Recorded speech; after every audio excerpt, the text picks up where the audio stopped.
ঈসা আলাইহিস সালাম দাজ্জালকে মারার পরে আরেকটা প্রজাতি বের হবে, এর নাম ইয়াজুজ আর মাজুজ। নাম শুনেছেন? এই যে এই সূরার মধ্যেই আছে, এই সূরা কাহাফের কথা বললাম না, সূরা কাহাফের পিছনের দিকে আছে ইন্না ইয়াজুজ ওয়া মাজুজ মুফসিদুনা ফিল আরদ। যুলকারনাইন বাদশার কথা পড়বেন, তিনি এই যে দেয়াল নির্মাণ করে দিয়েছিলেন লোহা এবং তামা দিয়ে, মনে আছে, পড়েছেন?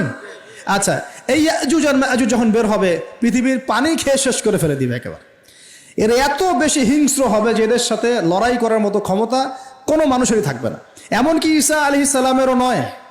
ঈসা আলাইহিস সালাম তুর পাহাড়ে চলে যাবেন মুসলিমদেরকে নিয়ে, তুর পাহাড়ের ভিতরে মুসলিমরা সেখানে লুকিয়ে থাকবে, পৃথিবীর মেসাকার অবস্থা হয়ে যাবে, পৃথিবীর পানি খেয়ে শেষ করে ফেলে দিবে, একদম হিংস্র প্রজাতি। তখন ঈসা আলাইহিস সালাম আল্লাহর কাছে দোয়া করবেন, আল্লাহ এই বিভৎস এই জাতিকে ধ্বংস করো। আল্লাহ রাব্বুল আলামিন তখন ওই ইয়াজুজ আর মাজুজের এই কাঁধে, ঠিক কাঁধের মাঝখানে একটা ভাইরাস জন্ম দিবেন। কি জন্ম দিবেন? ওই যে বলি না মহামারীর ভাইরাস, অমুক ভাইরাস তমুক ভাইরাস, এই ভাইরাস আরও সামনে আছে বাকি এখনো। ওই ভাইরাসে, ওই পোকায়, ওই ব্যাকটেরিয়া বা যেটাই হোক আল্লাহ পাক যাই দিবেন, এতে করে ইয়াজুজ আর মাজুজের পুরো প্রজাতি ধপ ধপ ধপ করে মারা যাবে। মানে এটা ছোঁয়াচে রোগ হবে। কি রোগ হবে? ছোঁয়াচে। ঠিক যেমন আমরা একটু করোনা দেখলাম না, একজন থেকে আরেকজন, একজন থেকে আরেকজন, এরকম জিনিস চলবে আরো বিশ্বে। আর এখনকার নতুন রিসার্চ হচ্ছে ওই সাইবেরিয়া অঞ্চলের যে বরফগুলো আছে না, ওর নিচে এই 1 লাখ বছর, 1.5 লাখ বছর, 2 লাখ বছর আগের ভাইরাসগুলো নতুন করে জায়গা শুরু করেছে এখন। হ্যাঁ, এগুলো বিজ্ঞানীরা বলছেন যে এগুলো আবার কোন দিন জানি পৃথিবীতে আত্মপ্রকাশ করা শুরু হয়। সব কিছুই ঘটবে। বিশ্বটার খুব রহস্য আছে, বিশ্বটার অনেক রহস্য আছে। আল্লাহ পাক এগুলো খেলার ছলে সৃষ্টি করেন নাই, পরীক্ষা। লিয়াবলুয়াকুম আইয়ুকুম আহসানু আমালা, আল্লাহ পাক বলেছেন। এরপরে ইয়াজুজ আর মাজুজের সব প্রজাতি মারা যাবে। নবীজি বলছেন জমিনে কোনো জায়গায় ফাঁকা থাকবে না, সমস্ত জায়গাতেই ওদের দেহ পড়ে থাকবে। আল্লাহু আকবার। এরপরে ঈসা আলাইহিস সালাম আল্লাহকে বলবেন, আল্লাহ জমিনটাকে পবিত্র করে দাও। আল্লাহ পাক কি করবেন জানেন? বড় বড় নখরওয়ালা, বড় বড় নখ আছে, নখ দেখেছেন? বড় বড় নখ, বড় বড় নখওয়ালা একটা স্পেশাল প্রজাতির পাখি আল্লাহ পাঠাবেন। কি পাঠাবেন? পাখি। এটা কোন পাখি, কি নাম আমরা জানি না। ঠিক এরকম করে এই এক শ্রেণীর পাখি আল্লাহ পাঠাবেন যাদের নখগুলো খুব বড় বড় হবে, বিশাল বিশাল নখ। এই নখগুলো দিয়ে তারা দেহগুলোকে উঠাবে, উঠিয়ে নিয়ে কোথায় যে ফেলে দেবে আল্লাহ ভালো জানেন। সুবহানাল্লাহ, আল্লাহু আকবার। আল্লাহ পাক বিশ্বে কত কি বাকি রেখেছেন এখন। এরপরে আল্লাহ পাক কি করবেন জানেন? আল্লাহ পাক বৃষ্টি বর্ষণ করবেন। এত বেশি বৃষ্টি হবে, এত বৃষ্টি হবে, জমিন ধুয়ে পরিষ্কার হয়ে যাবে। হাদিসে আসছে জমিন একদম চকচক করবে, জমিটা পরিষ্কার হয়ে চকচক করতে থাকবে। এরপরে কারণ ওই ভাইরাস তো ধুইতে হবে না, ভাইরাসকে ধুয়ে সাফ করতে হবে।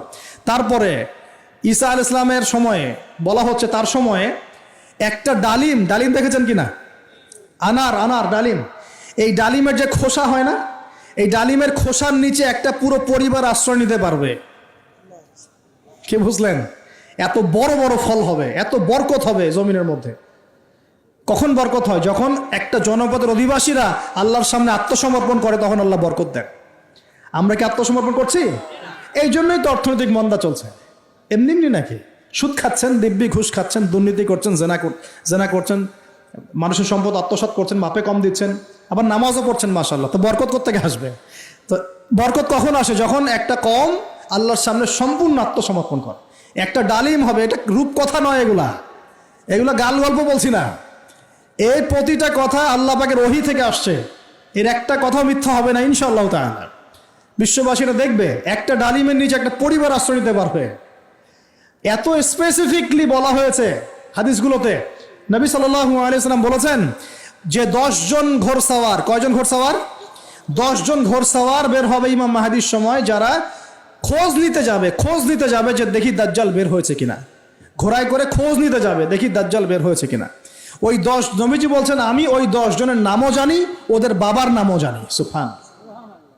এত স্পেসিফিক জ্ঞান দেয়া হয়েছে আল্লাহর পক্ষ থেকে নবী সাল্লাল্লাহু আলাইহি ওয়াসাল্লামকে। তার হাদিস থেকে বলছি যে ডালিমের নিচে পরিবার আশ্রয় নিতে পারবে। তো অনেকে হয়তো হাসবে, কি বলে একটু উল্টা পাল্টা কথা, তাই না?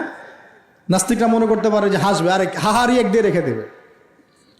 এখন মানুষ ফেসবুকের মতো চিন্তা করে, ফেসবুকের মতো হাসে, ফেসবুকের মতো কাঁদে। মানুষ এখন রোবটিক হয়ে গেছে। ঠিক আছে, আচ্ছা। তো এরপর কি? এরপরে বরকতের এই সময়টা শেষ হয়ে যাবে কখন? যখন মানুষ আবার সেই জেনা, পাপ, শিরিক, কুফর এগুলোতে লিপ্ত হবে। আল্লাহ রাসূল বলছেন এমন একটা মানুষও বাকি থাকবে না, একটা মানুষও না যে খালি লা ইলাহা ইল্লাল্লাহ কালিমাটা পড়তে জানে, এমন একটা মানুষও বাকি থাকবে না। বলেন নাউজুবিল্লাহ। ওরা হবে এই পৃথিবীর সবচেয়ে নিকৃষ্ট মানুষ, ওদের চেয়ে নিকৃষ্ট কোনো মানুষ এই পৃথিবীতে হবে না। এখনো কি এরকম সময় আসে নাই? এখন কি লা ইলাহা ইল্লাল্লাহ আছে না? আছে, হ্যাঁ, হয়তো তার পূর্ণাঙ্গ প্রয়োগটা নাই, কিন্তু কালিমা তো আছে কি না? তখন নবীজি বলছেন এমন একটা যুগ আসবে যে লা ইলাহা ইল্লাল্লাহ বলার মতো একটা মানুষ খুঁজে পাওয়া যাবে না, আর মানুষ রাস্তাঘাটে কুকুরের মতো জেনা করবে। রাস্তাঘাটে কুকুর যেমন সঙ্গম করে না রাস্তাঘাটে, ওই রকম করে মানুষ রাস্তাঘাটে জেনা করবে। ওই সময়ে আল্লাহ রাব্বুল আলামিন পশ্চিম দিক থেকে সূর্য উঠাবেন। কোন দিক থেকে? সূর্য সত্যি সত্যি পশ্চিম দিকে উঠবে। পৃথিবী একদিকে ঘুরছে না এখন, কে জানে আল্লাহ পাক পৃথিবীর ঘূর্ণন থামিয়ে উল্টা দিকে ঘোরাতে পারেন না? অবশ্যই পারেন। আল্লাহ পাকের জন্য এটা খালি বলা, কুন ফায়াকুন, হও হয়ে যাও, ব্যাস। আমি কয়েকদিন আগে রিপোর্ট দেখেছি, পৃথিবীর নিচে কিন্তু আগুনের স্তর আছে, জানেন তো? পৃথিবীর নিচে আগ্নেয়গিরিগুলো আছে। পৃথিবীর ভিতরেও একটা ঘূর্ণন হয়, সেই ঘূর্ণনের দিক পরিবর্তন হচ্ছে দিন দিন, এমনটা রিপোর্ট এসেছে। দেখেন, আপনি ইন্টারনেট ঘাটাঘাটি করেন, দেখেন। আর অনেকে রিপোর্ট করছে যে পৃথিবী আগে যে গতিতে ঘুরতো, এখন পৃথিবীর ঘূর্ণন গতি একটু বেড়ে গেছে। দেখেন রিপোর্ট, দেখেন। ঘূর্ণন গতি বেড়ে যাওয়ার মানে হচ্ছে টাইম দ্রুত পাস করবে। আর শেষ জামানার হাদিস এটাও আছে যে সময় দ্রুত পাস করবে, আছে না? এটা হাদিস আসছে। তো প্রিয় ভাইরা, এই সময়ে মানুষ খারাপ হওয়া শুরু করার পরে এমন খারাপ হবে, আল্লাহর নাম নেওয়ার মতো কোনো মানুষ থাকবে না, আল্লাহ আল্লাহ বলার মতো কোনো মানুষ থাকবে না। তখন পশ্চিম দিক থেকে সূর্য উঠবে। কিভাবে কিয়ামত হবে? নবীজি বলছেন একজন ব্যক্তি পানি খাওয়ার জন্যে পাত্রটাকে মুখের সামনে নিবে, পানি গিলতে পারবে না, কিয়ামত হয়ে যাবে। নাউযুবিল্লাহ। ইযা ওয়াকাআতিল ওয়াকিআ লাইসা লিওয়াকাআতিহা কাযিবা আল খারিআতু মাল খারিআ ওয়া মা আদরাকা মাল খারিআ, আছে না? আম্মা ইয়াতাসাআলুন আনিন নাবাইল আযীম। কত সূরা আছে কিয়ামত সংক্রান্ত, পড়ে দেখেন। ইযা যুলজিলাতিল আরদু জিলজালাহা ওয়া আখরাজাতিল আরদু আসকালাহা ইযা শামসু কুবিরাত ওয়া ইযা নুজুমু কাদারাত। এই সূরাগুলো পড়ে দেখেন। আম্মা পারার শেষ পারাটা, যেটা 30তম পারা, এর সূরাগুলো পড়ে দেখেন। কিয়ামত চোখে দেখতে পারবেন ইনশাআল্লাহ। সিংহায় ফুঁক দেওয়া হবে। আল্লাহ পাকের ফেরেশতার এত ক্ষমতা আল্লাহ দিয়েছেন, একটা ফুয়ে পুরো মহাবিশ্ব ধ্বংস হয়ে যাবে ইনশাআল্লাহ। চারটাখানি কথা নাকি?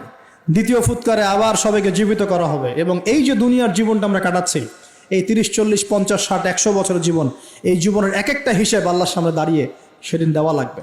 অতএব এই দুনিয়ার জীবনটাতে প্রস্তুতি গ্রহণ করি, 5 ওয়াক্ত নামাজ পড়ি, যাকাত দেই, কালিমা বোঝার চেষ্টা করি, আল্লাহ তাওহীদ শিখি, জানি, বুঝি, নবীর সুন্নত অনুযায়ী আমল করি, হালাল খাই, পরিবার গড়ি, মানুষকে সৎ কাজের দাওয়াত দেই, অসৎ কাজে নিষেধ করি, ইসলামকে আল্লাহর জমিনে প্রতিষ্ঠা করার চেষ্টা করি।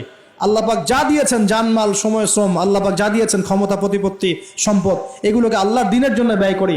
ইনশাআল্লাহ দুনিয়া সফল হব, পরকালে সফল হবে ইনশাআল্লাহু আযজা ওয়া জাল। আল্লাহ পাক আমাদের সবাইকে সমকালীন ফিতনাগুলো সম্পর্কে সচেতন থাকার তৌফিক দান করুন, এবং এই রমজান, আসন্ন রমজানে পরিপূর্ণরূপে ইবাদত করার তৌফিক দান করুন, এবং এই ইবাদত এবং শিক্ষাগুলোকে সারা বছর ধরে রাখার তৌফিক দান করুন, এবং জামানা সম্পর্কে সচেতন থেকে আগামী দিনে যা হবে সেভাবে পদক্ষেপ নেওয়ার তৌফিক আল্লাহ পাক দান করুন। আমিন।